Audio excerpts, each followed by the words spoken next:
They rented the tuxedos last-minute powder blue. A joke. I footed the bill, of course. Sarah said it was their sense of humor. A nod to some inside joke about their real father. Apparently, he used to wear suits like that at college parties. I should have seen it for what it was. Not a joke. A warning. The charity gala in Seattle wasn't my idea, though you'd never know it. I paid for the venue. A glass hall overlooking the Sound. And the catering. All local, all organic, Sarah's taste. I even paid the violinist, who played some empty Baroque melody no one could quite hear above the chatter. I covered the printing costs for the brochures, the valet staff, the security team. My name wasn't anywhere, not even in fine print. Sarah said it would look like nepotism if I appeared on the board. She said it with that same condescending softness she used when reminding me not to speak too much in donor meetings. "It's our night," she'd said, her hands on my shoulders, her perfume thick with citrus and control. "But let the boys shine a little. They've worked so hard." They hadn't worked. They'd posted 2 Instagram stories and showed up late to 1 planning meeting. But it didn't matter. Aiden and Josh, her sons, 17, sharp-tongued, and mirror reflections of the man I'd replaced, had a way of orbiting the center of things without ever earning gravity. They were told they were important, so they believed it. I watched them all evening, loitering near the dessert table, whispering, laughing behind their hands like the room was theirs and everyone else was just decoration. Their confidence wasn't earned. It was inherited. From him. From the man who gave them their jawlines, their sarcasm, their last name. A man who hadn't sent a card in years, but whose absence carried more presence than my body ever could. I made my rounds, shook hands with city officials, smiled at old money, nodded politely at people who barely remembered my name. "You must be Sarah's husband," they'd say, as if my tie and my silence made that clear. I was the checkbook in a suit, the step between. I was tolerated. The boys took the stage just before the auction began. I hadn't seen them sneak away. Someone handed them a mic. I don't know who. I remember the sound first. A sudden hush, followed by static, then the unmistakable twin cadence of their voices, speaking together. Rehearsed. Weaponized. "You're just a fake with money. We need a real dad. You're nobody here." And there it was. 12 words. 12 words that opened a vein right in the middle of a ballroom full of philanthropists, politicians, and silent predators in suits. Laughter didn't follow. No one clapped. Someone dropped a fork. I stood at the back, 3 feet from Sarah. She didn't look at me, just brought her hand to her mouth in that theatrical way some women do when pretending to gasp. But I saw it. The curve of her lips behind her fingers. That smirk she couldn't hide. Not in that moment. I didn't go to the stage. I didn't shout. I didn't tear off my tie like some melodramatic fool. I just looked at them, Aiden and Josh, and said very quietly, very clearly, "Okay." And I turned. I left. No one followed. The drive home was uneventful. The kind of silence that feels like suffocation in reverse. Nothing pressed in. Nothing moved. Seattle lights flickered behind me, reflected in the windshield like ghosts. I didn't cry. I didn't clench the wheel. I just drove. Hands steady. Mind blank. I pulled into the driveway. The house was dark. They hadn't beat me home. Not yet. Upstairs in my office. The only room in the house untouched by Sarah's taste. I closed the door and sat down. My desk lamp cast a cone of gold over the paperwork I hadn't finished. Insurance renewals, college payment schedules, tax receipts. All of it laid out like a ledger of a life I had been funding for years. I clicked the mouse, woke the screen, and began. First, subscriptions. Netflix, Hulu, Spotify, all tied to my card. Cancelled. One by one. Next, the Uber account they used freely, entitled to convenience. Deactivated. Then the school tuition autodraft. Aiden's AP testing fees. Josh's college prep courses. The SAT tutor they never thanked me for. All frozen. Not out of spite. Out of principle. Their health insurance was next. Sarah had insisted I keep them on my private plan. "It's better than mine," she'd said. And it doesn't cost you that much. I canceled it. Not immediately. I scheduled it for the end of the month. I'm not cruel. Just precise. Passwords were changed. Bank access revoked. The Amazon account gone. I left hers untouched. For now. I logged into the school portal. Updated the emergency contact info. Removed myself from the list. If there was a fire drill, a suspension, a missing assignment, someone else could be responsible. I was nobody there after all. 2 messages. Simple. One to Sarah. I heard them. And I heard your silence. The structure is coming down. Piece by piece. Don't call me until you understand what that means. One to my attorney. We need to talk. I'm done funding a life that rejects me. I didn't wait for replies. I didn't expect any. Instead, I leaned back in my chair and stared at the shelves. The framed photos, Sarah and the boys at the beach, the cabin, the ski trip they pouted through. I wasn't in most of them. Sarah always said I took better pictures than I posed for. That was her excuse. I picked up one frame. A candid, the twins laughing over birthday cake. I'd baked it myself. From scratch. Red velvet. Their favorite. I flipped it face down. The office grew colder as the hours passed. But I didn't move. I let the weight of it settle. The truth of it. How many years had I played the role? How long had I mistaken endurance for love? Sacrifice for belonging? I was the scaffolding. The invisible bones of a house that despised its foundation. That night I slept in the office chair. Not out of exhaustion. Out of necessity. Because I knew tomorrow would be the beginning of the unraveling. And this time I wouldn't stop it. The next morning, the world resumed like nothing had happened. My phone lit up at 6:42 a.m. Sarah. Then again at 6:47. Then again 6:59. I watched it buzz across the desk like a dying insect. Didn't pick up. By 7:15 the school called. Then her mother. Then the neighbor. Messages stacked like ash in my inbox. You need to talk to them. Please don't overreact. They're just kids. Silence, I've learned, is mistaken for surrender at first. But not forever. I didn't speak to anyone that day. I made coffee, sat at my desk, and watched the financial unraveling in real time. Sarah's card declined at a grocery store, the joint one, the one she used like a personal fund. The app sent a notification. She tried it again. Declined. A pause. Then she tried her personal card. Approved. Small victories. I moved the remainder of my money into a private account. Changed my direct deposit at work. Revoked her access to the tax software. The mortgage, the utilities, all of it still got paid. But I drew the line where the abuse started, the extras. Aiden's car insurance canceled. Josh's college consultant informed. The deposit is gone, I told them. Consider it a sunk cost. The consultant replied with a perfunctory understood. Like he'd seen this happen before. The family calendar? Deleted. The shared iCloud? Gone. Their devices lost access immediately. Sarah texted, "Hey, did the Apple family plan reset?" I didn't reply, because the answer wasn't technical. It was moral. That evening, just past 8 o'clock, the front door rattled. Sarah. Alone. She didn't knock, she pounded. Hard, 3 sharp hits like a warning. I stood in the hallway, lights off, watching her shape through the frosted glass. I could see the tension in her shoulders, the way her jaw moved, chewing through rage. "Open the door," she shouted. I didn't. She stepped back, breathing heavy. "This is childish, Michael. You're punishing children. That's not what a man does." Still, I didn't move. "You're acting like a coward." That got a flicker of something in me. Not anger, not shame, something colder. A confirmation that she wasn't here to talk. She was here to win. I spoke through the door. Calm. Flat. "I just stopped paying for where I'm not wanted." Silence. Then suddenly she knocked again, softer. For taps, like she was a different person now. The kind that whispers instead of screams. I didn't open it. She left. I slept well that night. Not peacefully, but well. Because the weight was beginning to shift. Not lifted, not yet. But redistributed. And I wasn't the only one carrying it anymore.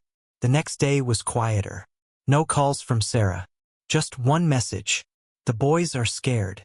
They didn't mean it. But they did. Meaning lives in repetition. That wasn't the first time they'd spit venom. Just the first time with microphones. Public shame has a way of revealing what private silence has always protected. I didn't reply.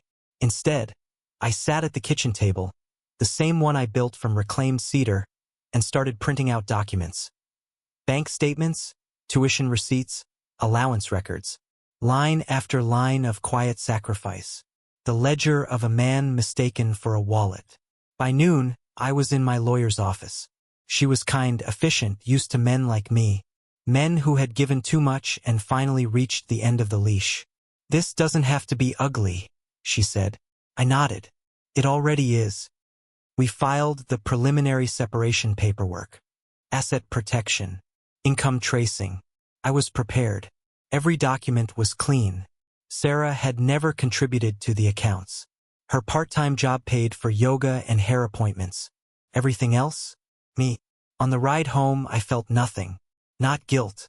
Not freedom. Just clarity. Like seeing rot in the foundation of a house you tried to keep upright for years. And finally understanding. It can't be fixed. It has to come down. That night, the twins returned. I heard them before I saw them. Stomping up the driveway like kings returning from battle. They opened the door without knocking. It was still legally their house. They moved through it like it belonged to them. Tossing backpacks, dropping keys, shrugging off jackets onto the floor. They didn't look at me. Not even a nod. I stayed seated in the living room, lights dim, TV off. Just watching. Aiden grabbed a soda from the fridge. Josh kicked off his shoes. Then Aiden said, without turning his head, "So you're still doing this, huh? The silent treatment? Real mature." I didn't answer. Josh followed up. "Mom says you're having a breakdown. That true?" Still silence. Aiden walked closer, drink in hand. "What do you even want, man? Like, what's the endgame here? You think freezing our accounts makes you look strong?" I met his eyes then. Calm. Level. "I'm not playing a game. I just stopped funding one." His mouth twisted. "Jesus, you sound like a psycho." Josh muttered, "Whatever. Let's just go." They left again. But they didn't laugh this time. Later that night, Sarah returned. This time, she didn't knock. She used her key for what would be the last time. I was standing in the hallway. I didn't say a word. She closed the door behind her, eyes red. Not from tears. From frustration. From exhaustion. "You're breaking everything," she said. "No," I replied. "I'm just done pretending it wasn't already broken." She stepped closer. "They're kids, Michael." "No, they're 17. And they're old enough to speak in front of 300 people and declare me a stranger. So now I'm treating them like strangers." She folded her arms. "You think this is going to fix them? Humiliation? Financial punishment?" I shook my head. "I'm not trying to fix them. I'm just not sponsoring the problem anymore." Her face twisted. "God, you sound so cold." "I've been warm for 16 years, I said. It didn't change anything. She didn't answer. I turned, walked upstairs, closed the door to the bedroom, left her standing in the hallway like a guest too embarrassed to ask for a place to sleep. In the morning, she was gone. So were the boys. The house was still. Unnaturally so. No slamming doors. No muffled arguments. No footsteps above. Just silence. And beneath it, something deeper. Not peace. Not yet. But the beginning of it. Silence is never permanent. It's a fuse. 3 days after Sarah left the hallway empty, the messages turned frantic.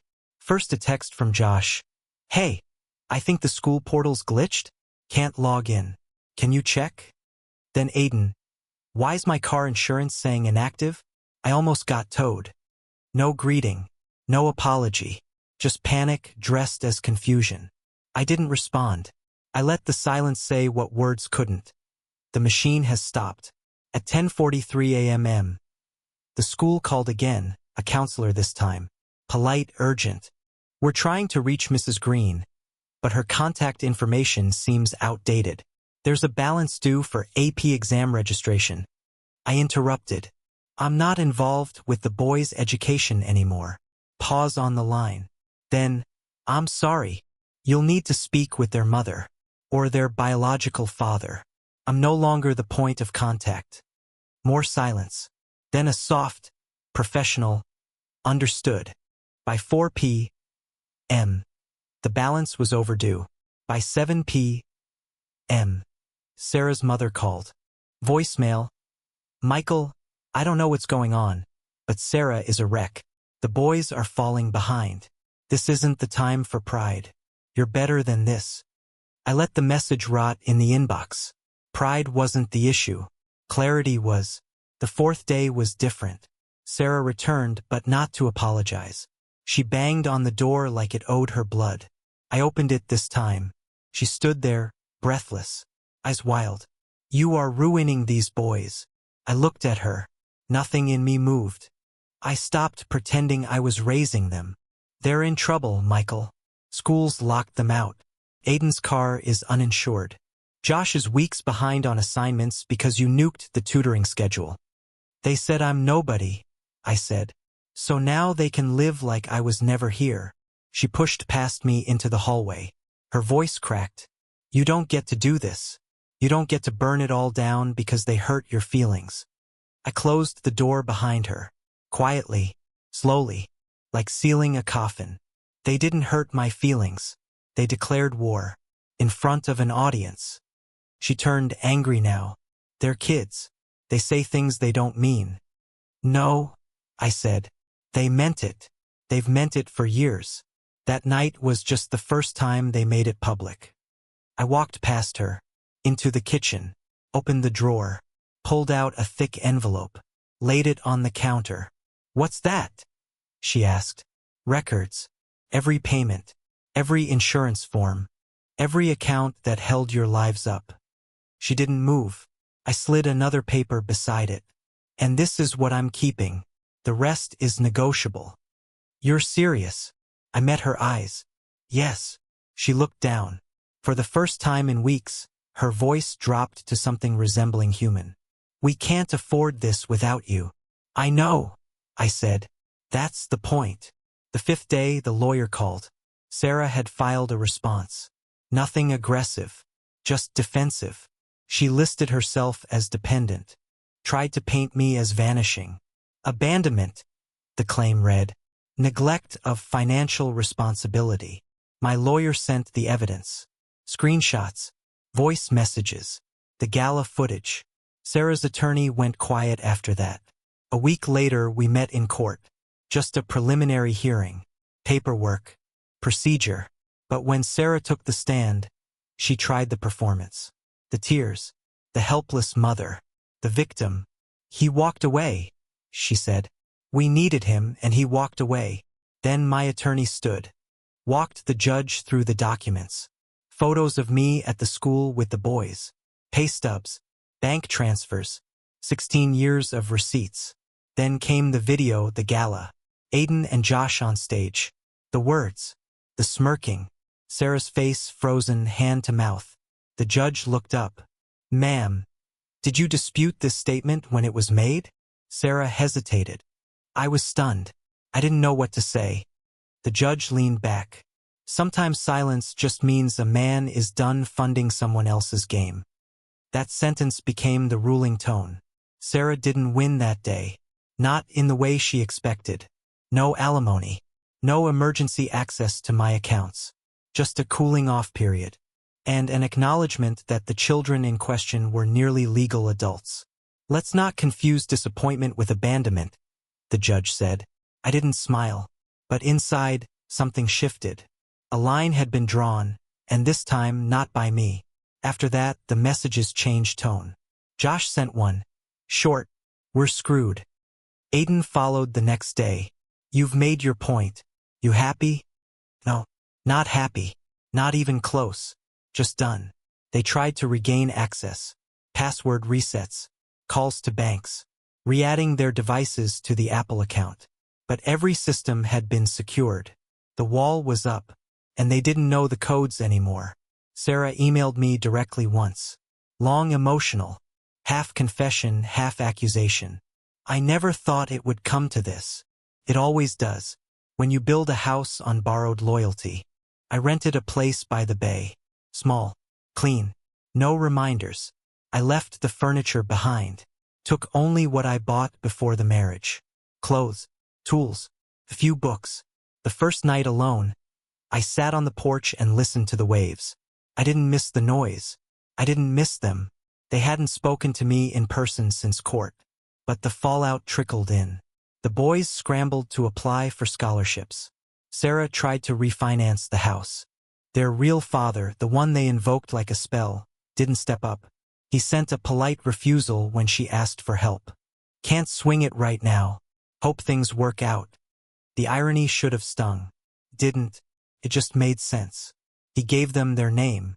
I gave them everything else. They chose him. So now they get him. A month after the move, a letter arrived. Handwritten. No return address. Just my name. Penned in black ink. I opened it. Josh. Just one sentence. Now I understand who you were. I didn't reply. Understanding isn't apology. Recognition isn't redemption. And after everything, it was too late. The letter stayed on my kitchen counter for 2 days. I didn't move it. Didn't fold it. Just let it sit there. The black ink bleeding faintly into the cheap paper. The edges curling slightly from the salt in the bay air. Now I understand who you were. No greeting. No signature. No apology. Just a statement. As if comprehension were currency. As if recognition made restitution. Didn't. I left the letter where it lay. Next to the bills I now paid only for myself. Next to the coffee mug I washed and dried alone each morning. The quiet was unbreakable now. And I liked it that way. The rental was nothing like the house I'd left behind. No spiral staircase. No vaulted ceilings.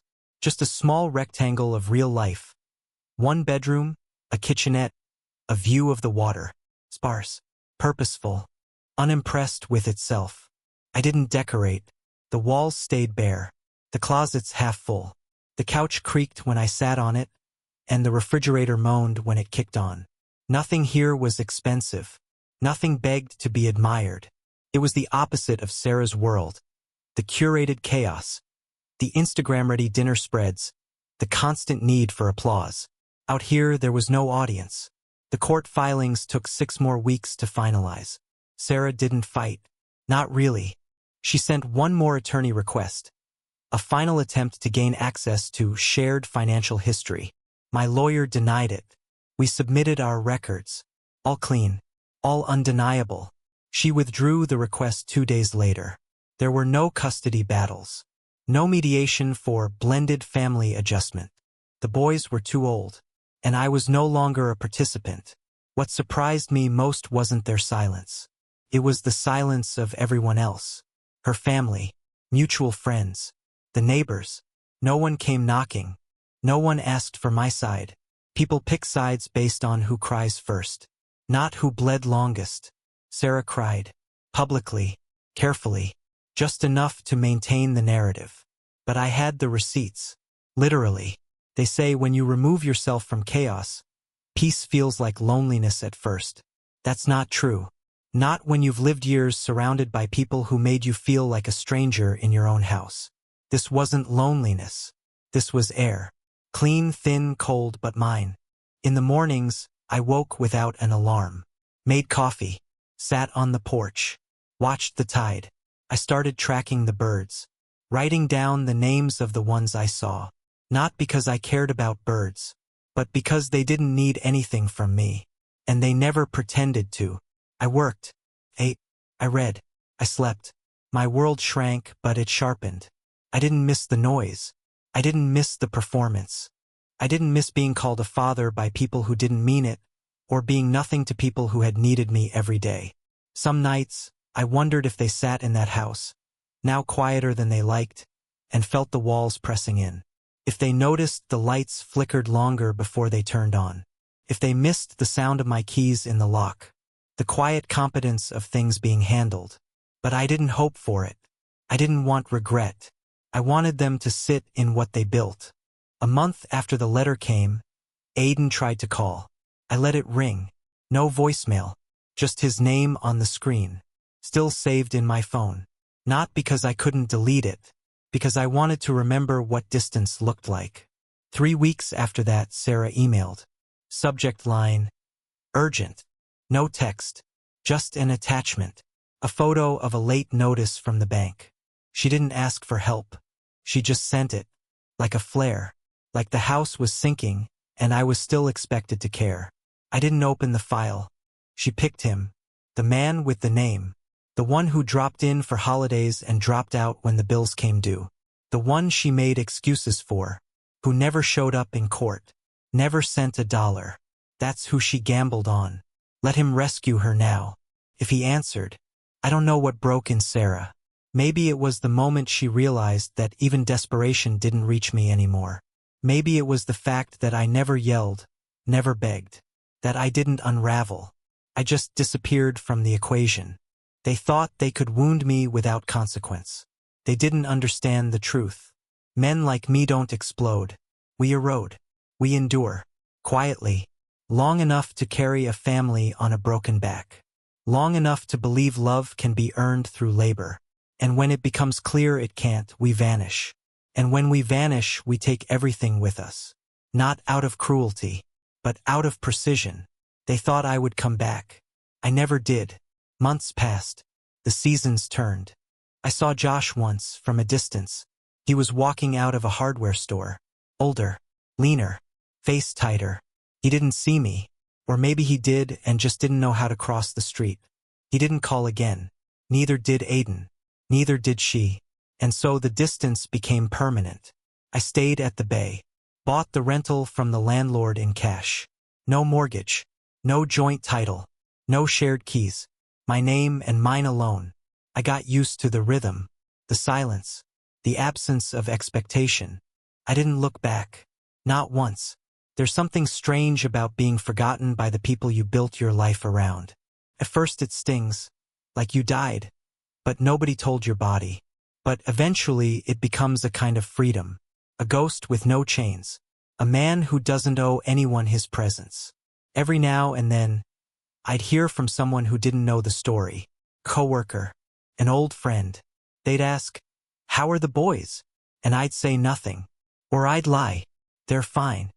Because the truth didn't matter anymore. The truth was a scar. The truth was a receipt that no one wanted to look at. The truth was simple. I was their father until I wasn't. Until it stopped being convenient. Until I became a mirror. And when they looked into it, they didn't like what they saw. That's what broke it. Not the money. Not the rules. Not even the silence. It was the reflection. Because I held it up too long. And in the end, they shattered it just to avoid seeing themselves. So now I live without mirrors. Just windows. Out to the water. Where the tide comes in, honest and indifferent. Where the air doesn't lie. Where silence isn't cruel, it's earned. I don't celebrate birthdays anymore. Don't mark anniversaries. There's no reason to. I survived a family that fed on performance and forgot the script when the audience left. They write their own stories now. I write none. But I leave you with this. You may think me heartless. You may say I abandoned them. That I should have held on longer. Forgiven more. Waited for the storm to pass. But let me ask you this. If someone stands before 300 people and tells you that you're nothing, should you stay to prove them wrong? Or should you walk away and let them find out what your absence really costs? You decide. But know this. Once you make a man feel like a ghost in his own home, don't be surprised when he haunts nothing but your memory.